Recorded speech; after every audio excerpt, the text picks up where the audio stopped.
Keiko must be lifted one last time.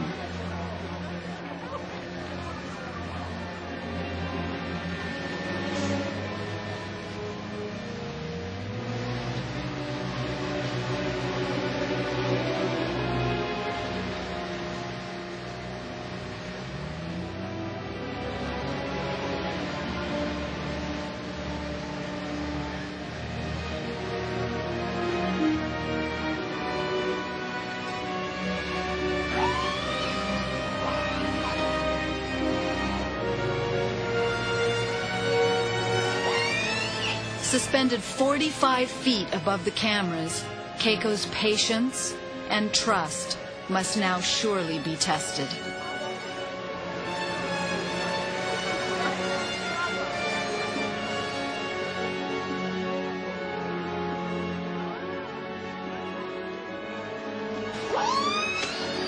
The noise and bright light seem to stir him, or perhaps it's the sight and smell of the salt water. Whatever the reason, it appears that Keiko will wait no longer.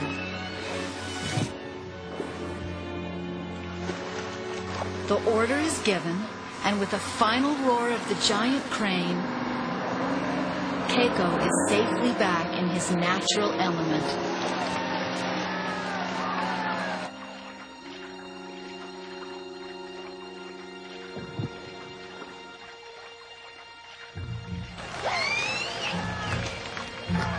Suddenly, it appears that he may be caught in the cables.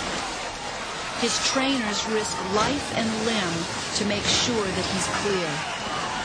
And finally, Keiko swims free into the cold blue water of his new home.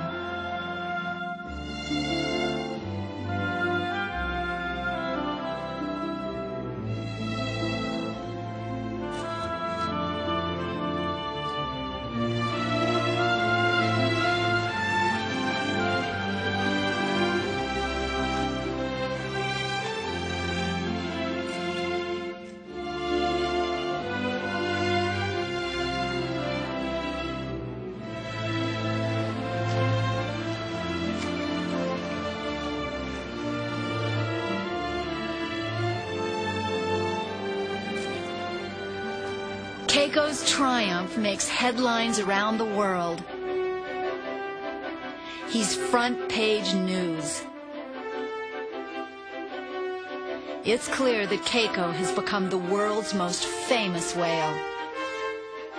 He's an overnight sensation, even appearing on network television. How's Keiko adapting to his new home there in Oregon? He's doing just beautifully. But again, it was the children who had inspired Keiko's rescue.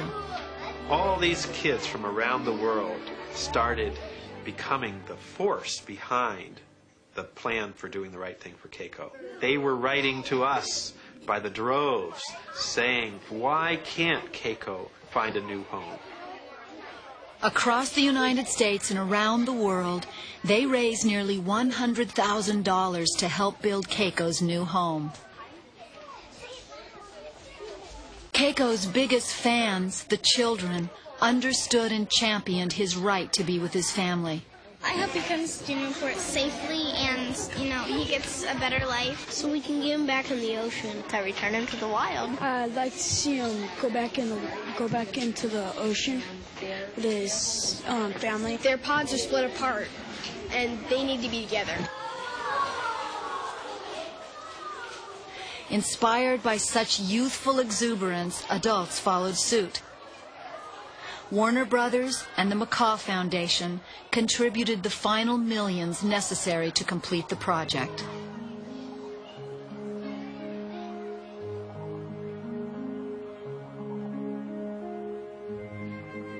It has been a gargantuan undertaking, but fantastic achievements often spring from the purest minds. And so, Keiko, who once floated here only in the clear blue of our imaginations, awaits our next move to guide him safely on his journey home. Within days of Keiko's arrival, it seems clear that he enjoys his new home. For the first time in over 15 years, he is able to dive and leap, to all-out swim in cold, natural seawater in a place 5 times bigger than his pool in Mexico.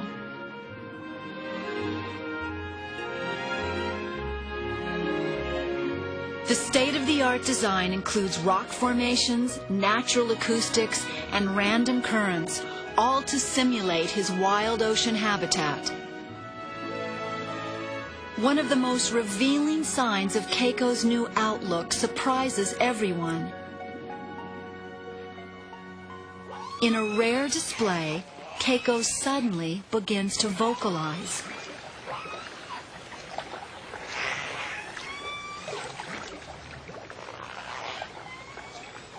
I laid down on the side of the pool and started whistling to him like the trainers in Mexico had to call him. And all of a sudden he broke into this killer whale vocalization that went on and on and on. Dr. Cornell wonders if Keiko recalls this dialect from his youth. To help answer this important question, the Free Willy Foundation turns to Dr. Roger Payne, a world-renowned expert on whale vocalization and acoustic science. Killer whales make sounds which have components and elements in them which occur all over the world in all killer whale groups. But for every family of killer whales, there is a specific few sounds which only that family makes.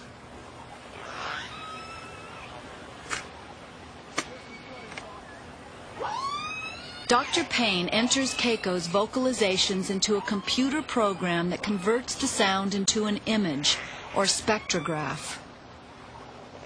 Much like a fingerprint, these images identify Keiko's unique language structure and will perhaps provide a clue in finding his family. A hopeful match to the sounds of a group of wild orcas still living in Iceland.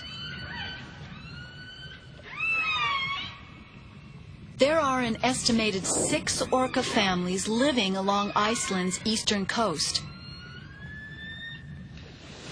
Of these, 5 have been recorded. It's now clear that Keiko is speaking a dialect common to these orcas. But to which family? Many hours of research are needed to finally make that match. It is a true environmental detective story, but thanks to Keiko's newfound desire to speak, one that someday may be solved. No matter what his remarkable progress, Keiko's eventual release lies in the hands of humans and the politics of government.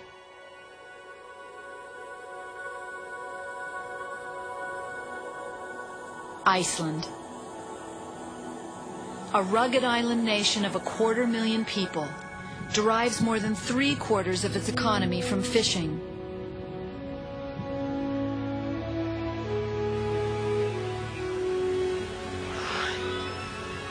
But over a 10-year period, nearly 100 orcas were also taken from its waters.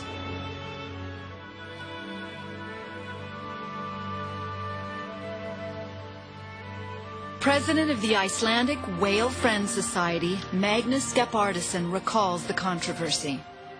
We managed to get the nation a little more aware of what is behind this. This is a suffer for these individuals. These are living beings that are aware of that they are taken from their families. I think all animal abuse is bad, especially if you abuse animals that are aware of what's happening. And look on this incident. These were 2 or 3 years old babies that were taken here in 1979 when Keiko was caught here and taken in imprisonment. And he hasn't seen his family all his life. Imagine how furious the world would be if a child would have been taken from their family and taken into slavery for some exhibitionism in the world.